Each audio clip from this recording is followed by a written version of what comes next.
നമസ്കാരം. കഴിഞ്ഞ ഡ്രോയിങ് ക്ലാസ്സിൽ നമ്മളൊരു പൂച്ചേനെ വരച്ചല്ലോ. ഇന്നത്തെ ഡ്രോയിങ് ക്ലാസ്സിൽ നമ്മൾ ചെയ്യാൻ പോകുന്ന കാര്യം, ആ വരച്ച പൂച്ചേനെ നമുക്കൊരു ഷെയ്ഡ് ചെയ്ത് നോക്കാനായിട്ട് പോവുകയാണ്. നോർമൽ ഗ്രാഫൈറ്റ് പെൻസിൽ വെച്ചിട്ടാണ് ഷെയ്ഡ് ചെയ്യാനായിട്ട് പോകുന്നത്. സോ അനിമൽസിൻ്റെ രോമങ്ങൾ വരയ്ക്കുന്ന സമയത്ത് സിമ്പിളായിട്ട് പെട്ടെന്ന് ആ ഒരു രോമത്തിൻ്റെ ഫീൽ അങ്ങനെ കൊണ്ടുവരാം. അതാണ് ഇന്നത്തെ ക്ലാസ്സിൽ നമ്മൾ ഡിസ്കസ് ചെയ്യാൻ പോകുന്നത്. നമസ്കാരം, എൻ്റെ പേര് Sachin. I am an artist and I have a dream. Welcome to our art channel.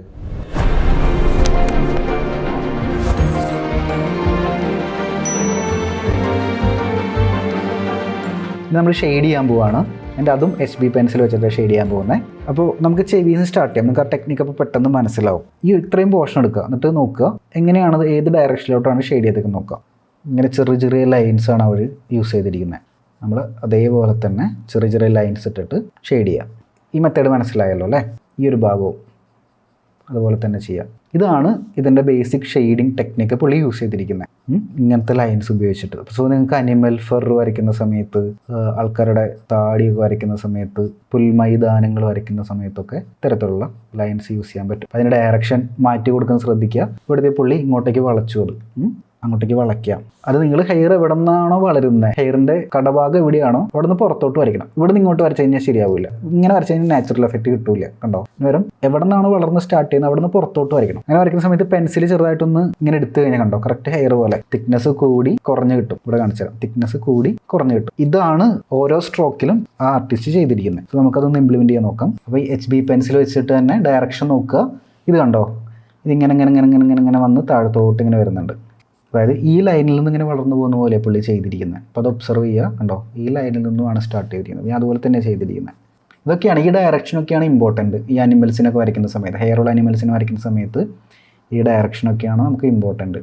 ആ ഡയറക്ഷൻ മനസ്സിലാക്കുക എന്നുള്ള കാര്യമാണ് ഇമ്പോർട്ടൻറ്റ്. ഇവിടെ എത്തിയപ്പോൾ നോക്കുക, ഈ വൈറ്റ് സ്പേസ് വിട്ടിരിക്കുന്ന കണ്ടിട്ടില്ലേ? ഇനി വൈറ്റ് സ്പേസ് ഒബ്സർവ് ചെയ്യാം കേട്ടോ. ഈ ഷേപ്പിൽ തന്നെ നമുക്ക് ഈ വൈറ്റ് സ്പേസ് വിടാൻ പറ്റണം. അപ്പോൾ ഞാൻ ആ ഹെയറിൻ്റെ ആ ലൈനിൻ്റെ ഡയറക്ഷൻ നോക്കുന്നുണ്ട്, ഒപ്പം അതേപടി ആ വൈറ്റ് സ്പേസ് വിടാനും നോക്കുന്നുണ്ട്. ഇനി മൂക്കിൻ്റെ ഇവിടെ കണ്ടോ ഒരു ട്രയാങ്കിൾ പോലെ ഒരു ഷെയ്ഡ് വീഴുന്നുണ്ട്. ഇങ്ങനെ കണ്ടോ ട്രയാങ്കിൾ പോലെ. അപ്പോൾ നമുക്കതുപോലെ കൊടുക്കാം. അപ്പോൾ അതിലുള്ള പോലെ വൈറ്റ് സ്പേസുകൾ നമുക്ക് ക്രിയേറ്റ് ചെയ്തെടുക്കാൻ മാത്രം ആലോചിച്ചാൽ മതി.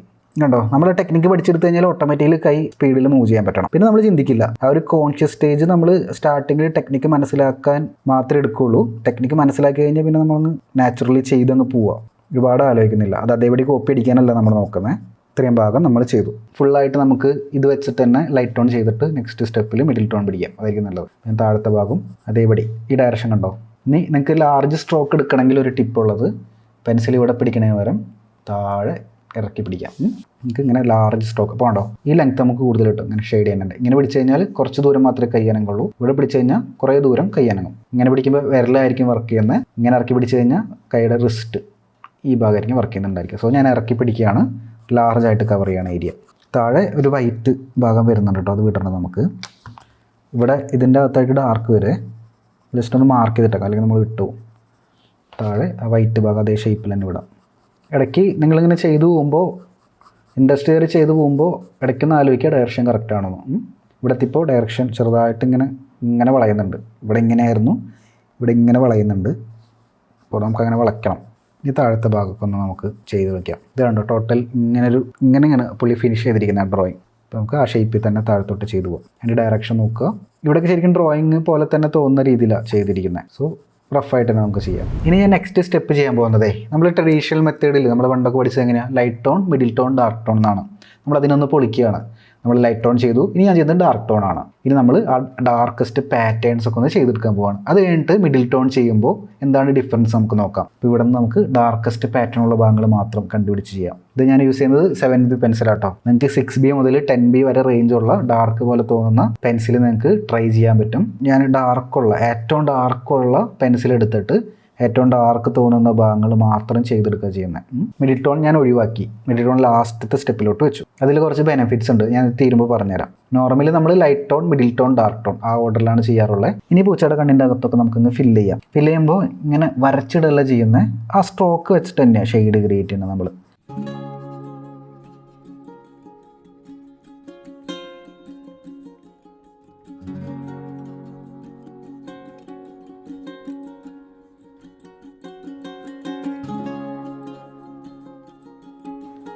നിങ്ങൾക്ക് ആർട്ട് ഒരു കരിയറായിട്ട് എടുക്കുന്ന സമയത്ത് 2 സ്റ്റേജും ഭയങ്കര ഇമ്പോർട്ടൻ്റാണ്. ലേണിംഗ് എന്ന് പറയുന്ന സ്റ്റേജും ഒരു ലെവൽ കഴിയുമ്പോൾ ഏണിംഗ് എന്ന് പറയുന്ന സ്റ്റേജും വളരെ വളരെ ഇമ്പോർട്ടൻ്റ്. കാരണം നമുക്കിതിനൊക്കെ ചിലവുണ്ടല്ലോ. നിങ്ങൾക്ക് എൻ്റെ കോഴ്സിൽ ജോയിൻ ചെയ്യാൻ പൈസ ചിലവാകുന്നുണ്ട്, മെറ്റീരിയൽ വാങ്ങാൻ പൈസ ചിലവാകുന്നുണ്ട്, എക്സിബിഷൻ ചെയ്യാൻ പൈസ ചിലവാകുന്നുണ്ട്. സോ അതിനനുസരിച്ചിട്ട് ഈ ലെവലിൽ നിൽക്കുമ്പോൾ നിങ്ങൾ നെക്സ്റ്റ് ലെവലിനെ കുറിച്ച് ചിന്തിക്കണം. നെക്സ്റ്റ് ലെവൽ നിങ്ങളുടെ ഏണിംഗ് ആണ്. അതിനുള്ള പ്ലാനുകൾ ഇപ്പോഴേ തന്നെ കണ്ടുപിടിക്കണം. അല്ലെങ്കിൽ എല്ലാവരെയും പോലെ കുറേ നാൾ കഴിയുമ്പോൾ നിങ്ങളും ആ ഡ്രോയിങ് എന്നുള്ള പരിപാടി ഹോബിയായിട്ട് സ്റ്റാർട്ട് ചെയ്ത് ഹോബിയായിട്ട് തന്നെ അവസാനിപ്പിക്കും. ഞാൻ കോളേജിൽ സ്കൂളിലൊക്കെ പഠിക്കുമ്പോൾ എന്നെക്കാളും നന്നായിട്ട് വരയ്ക്കുന്ന ചേട്ടന്മാരൊക്കെ ഉണ്ടായിരുന്നു, കോമ്പറ്റീഷനൊക്കെ പ്രൈസ് കിട്ടുന്ന. അവരൊക്കെ ജോലിയൊക്കെ കിട്ടി ഒരു ലെവലെത്തി. അവർക്ക് രണ്ടും മാനേജ് ചെയ്യാൻ പറ്റാത്ത ഒരു സമയത്ത് ഇപ്പോൾ അവരത് നിർത്തി. ഇപ്പോൾ എത്രയോ ടാലൻ്റഡ് ആയിട്ടുള്ള അങ്ങനത്തെ ആൾക്കാരാണ് ഇതെല്ലാം നിർത്തി സ്റ്റോപ്പ് ചെയ്ത് പോകുന്നതെന്ന് ആലോചിച്ച് നോക്കിയേ. അപ്പോൾ അവർക്ക് ആ ഏണിങ്ങിനെ കുറിച്ച് അവർക്ക് ആരെങ്കിലും പറഞ്ഞു കൊടുക്കാനുണ്ടായിരുന്നെങ്കിൽ, അല്ലെങ്കിൽ അടുത്ത ലെവൽ ഏണിങ്ങിനെ കുറിച്ച് ആർക്കെങ്കിലും പറഞ്ഞു കൊടുക്കാൻ പറ്റുന്നുണ്ടായിരുന്നെങ്കിൽ അവരൊക്കെ അത് കണ്ടിന്യൂ ചെയ്തേനെ. ഇഷ്ടം പോലെ നല്ല നല്ല കലാകാരന്മാരെയാണ് നമുക്ക് അങ്ങനെ നഷ്ടപ്പെട്ടിട്ടുള്ളത്.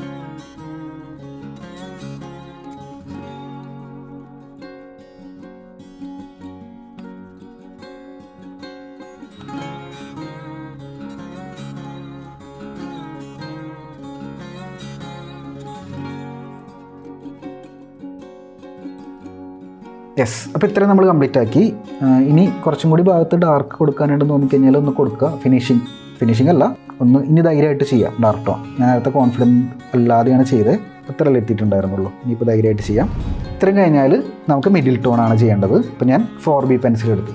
അപ്പോൾ നോക്കുക, ചിത്രമായിട്ട് കമ്പയർ ചെയ്യുക, ഓരോ പോർഷൻ എടുക്കുക, എന്നിട്ട് നോക്കുക എത്രത്തോളം ഡാർക്ക് ആയിട്ടുണ്ടോ. ഇല്ലെങ്കിൽ ഒരു ലെയറും കൂടി മിഡിൽ ടോൺ ചെയ്തിട്ടാൽ മതി. മിഡിൽ ടോൺ ചെയ്യുമ്പോൾ ഞാൻ ഹെയർ പോലെ തോന്നിക്കുന്ന രീതിയിൽ ലൈൻസ് സെപ്പറേറ്റ് കാണുന്ന രീതിയിലാട്ടോ ചെയ്യുന്നത്. ഇതിലും കൂടി റഫായിട്ട് ഞാൻ ചെയ്യാം. അപ്പോൾ നിങ്ങൾക്ക് അതിൻ്റെ ഫിനിഷിങ് പെട്ടെന്ന് കിട്ടും. മനസ്സിലായോ? ഈ മിഡിൽ ടോൺ എന്നുള്ള സ്റ്റെപ്പ് പെട്ടെന്ന് തീരും. കണ്ണട തുറക്കും മുമ്പേ മിഡിൽ ടോൺ നമ്മൾ തീർക്കും. സിമ്പിളായിട്ട് ഹെയറിൻ്റെ ഫീൽ വരുന്നതാണ്ടോ.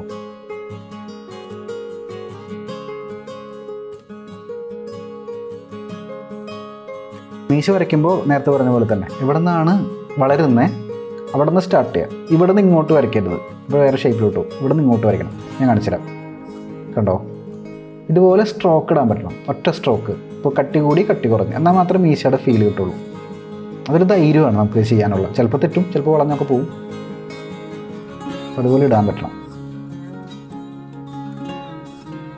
അത് നല്ല ഡാർക്ക് പെൻസിൽ വെച്ചിട്ട്, നിങ്ങളുടെ കയ്യിൽ അവൈലബിൾ ആയിട്ടുള്ള നല്ല ഡാർക്ക് പെൻസിൽ വെച്ചിട്ട് ഇടാം.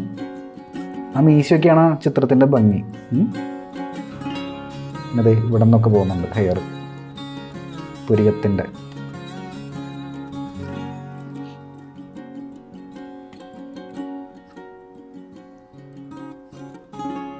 വരച്ചതിൻ്റെ മുകളിൽ കൂടെ വീണ്ടും ഇപ്പോൾ ഞാൻ വരച്ചപ്പോൾ ലെങ്ത്ത് കുറഞ്ഞു പോയി. ഇനിയിപ്പോൾ വീണ്ടും ഇത് അഡ്ജസ്റ്റ് ചെയ്യാൻ നിൽക്കരുത്, അതുപോലെ തന്നെ വെച്ചിരിക്കുക. നമ്മൾ തൊട്ട് കഴിഞ്ഞാൽ പിന്നെ ഭംഗിയില്ലാതാവും. ഇനി ലാസ്റ്റ് സ്റ്റേജിൽ ചെറിയ വൈറ്റ് ഹെയേഴ്സ് ഉണ്ട്, ലൈറ്റായിട്ടുള്ള ഹെയേഴ്സ് ഉണ്ട്. അതൊക്കെ ഒന്ന് ഈ ചെറിയ HB പെൻസിൽ വെച്ചിട്ട് കൊടുത്തിടാം. കാരണം ഇവിടെയൊക്കെ കണ്ടോ, പുള്ളി നല്ല രീതിയിൽ സമയമെടുത്ത് വർക്ക് ചെയ്തിട്ടുണ്ട്. നമ്മളിത് പെട്ടെന്ന് തീർത്ത വർക്കാണ്. പക്ഷെ ഇവിടെ കണ്ടോ, ഇതൊക്കെ ചെയ്തിട്ടുണ്ട്. അതൊക്കെ നമുക്ക് ചെയ്യാൻ പറ്റും. അപ്പോൾ അതും കൂടി ചെയ്ത് കഴിഞ്ഞാൽ കൂടുതൽ ഫിനിഷിങ് നിങ്ങൾക്ക് കിട്ടും. ഇവിടെ കണ്ടോ, ഇവിടെയും ചെയ്യാനുണ്ടോ. മൊത്തത്തിൽ നോക്കുക, ലാസ്റ്റ് സ്റ്റെപ്പിൽ മൊത്തത്തിൽ നോക്കിയിട്ട് എവിടെയെങ്കിലും ഡാർക്ക് കുറവുണ്ടോ ഇവിടെ പെൻസിൽ ഇങ്ങനെ ഇറക്കി പിടിച്ചിട്ട് പെട്ടെന്ന് ചെയ്താൽ മതി. അപ്പോൾ ചെറിയൊരു 3D ഫീൽ നിങ്ങൾക്ക് കൊണ്ടുവരാൻ പറ്റും. സ്മഡ്ജിങ് നമ്മളിവിടെ ചെയ്യുന്നില്ല കേട്ടോ. ഇത്ര റിയലിസ്റ്റിക് ആയിട്ടല്ലല്ലോ ഈ ആർട്ടിസ്റ്റ് വരച്ചിരിക്കുന്നത്. സ്മഡ്ജിങ് ചെയ്യുന്നില്ല. പക്ഷേ അതിന് പകരം ഈ ഒരു സ്റ്റെപ്പ് കഴിയുമ്പോഴേക്കും കണ്ടോ, സ്മഡ്ജ് ചെയ്ത ഫീൽ നമുക്ക് ക്രിയേറ്റ് ചെയ്യാൻ പറ്റും. അപ്പോൾ നിങ്ങൾക്ക് വേണമെങ്കിൽ അത് ചെയ്യാം. കുറച്ചും കൂടി റിയലിസ്റ്റിക് ആക്കണം എന്നുള്ളവർക്ക് അതിൻ്റെ മുകളിലൂടെ തന്നെ വൈറ്റ് ഭാഗങ്ങൾ ഒഴിച്ച് ബാക്കിയുള്ള ഭാഗം ചെറിയൊരു മിഡിൽ ടോൺ ഇട്ട് കൊടുത്താൽ മതി. ഇപ്പോൾ നാച്ചുറൽ ആയിട്ടുള്ളൊരു സ്മഡ്ജിങ് എഫക്റ്റ് നമുക്ക് കിട്ടും. വൈറ്റിലോട്ട് കയറ്റരുത്, വൈറ്റില്ലാത്ത ഭാഗങ്ങൾ മാത്രം ചെറിയൊരു മിഡിൽ ടോൺ ചെയ്തിട്ടാൽ മതി. ഇവിടെ ഞാൻ ഡയറക്ഷനൊന്നും നോക്കുന്നില്ല. നമ്മൾ ബ്ലെൻഡിങ് സ്റ്റമ്പ് ഉപയോഗിച്ച് ബ്ലെൻഡ് ചെയ്യുന്ന പോലെ തന്നെ പെൻസിൽ അധികം അമർത്താതെ ലൂസാക്കി പിടിച്ചിട്ട് പെൻസിൽ വെച്ചിട്ട് തന്നെ ബ്ലെൻഡ് ചെയ്യാം. കണ്ടോ, ഇപ്പോൾ കുറച്ചും കൂടി ഫിനിഷിങ് വരുന്നതാണ്ടോ. അപ്പോൾ ഒരു ചിത്രം വരയ്ക്കുമ്പോൾ എപ്പോൾ അവസാനിപ്പിക്കണം എന്ന് നോക്കണം. നമ്മുടെ ചിത്രം നന്നായിട്ടിരിക്കുന്ന സമയത്ത് സൈനിട്ട് അങ്ങനെ അവസാനിപ്പിക്കാം. അപ്പോൾ ഇന്നത്തെ ഈ ഒരു കാറ്റിനെ ഷെയ്ഡ് ചെയ്യുന്ന വീഡിയോ നിങ്ങൾക്ക് ഇഷ്ടപ്പെട്ടെന്ന് വിചാരിക്കുന്നു. പറഞ്ഞതെല്ലാം മനസ്സിലായെന്ന് വിശ്വസിക്കുന്നുണ്ട്. മനസ്സിലായി കഴിഞ്ഞാൽ നിങ്ങൾ പ്രാക്ടീസും കൂടി ചെയ്യുക. നിങ്ങളുടെ സ്കില്ലെല്ലാം നല്ല രീതിയിൽ ഇമ്പ്രൂവ് ആയി വരട്ടെ എന്ന് ആശംസിക്കുന്നു. ഇനി അടുത്ത ദിവസം മറ്റൊരു വീഡിയോ ആയിട്ട് നമുക്ക് വീണ്ടും കാണാം. എല്ലാവർക്കും നല്ലൊരു ദിനം ആശംസിക്കുന്നു. ബൈ. നമ്മുടെ ഓൺലൈൻ ആർട്ട് ക്ലാസ്സിൻ്റെ കൂടുതൽ വിവരങ്ങൾ അറിയുന്നതിനായിട്ട് ഈ സ്ക്രീനിൽ കാണുന്ന വാട്സപ്പ് നമ്പറിലേക്ക് ആർട്ട് ക്ലാസ് ARTCLASS എന്ന് ടൈപ്പ് ചെയ്ത് ഒരു വാട്സപ്പ് മെസ്സേജ് അയക്കുക. അതിനുശേഷം വാട്സപ്പിലൂടെ തന്നെ നിങ്ങളുമായിട്ട് ഇൻട്രാക്ട് ചെയ്തതിന് ശേഷം നിങ്ങൾക്ക് യോജിച്ച ആർട്ട് കോഴ്സിൻ്റെ ഡീറ്റെയിൽസ് ഞങ്ങൾ ഷെയർ ചെയ്യുന്നുണ്ടായിരിക്കും. സോ ആ സ്റ്റെപ്പ് ഫോളോ ചെയ്യുക, എന്നിട്ട് ക്ലാസ്സിലോട്ട് ജോയിൻ ചെയ്യുക.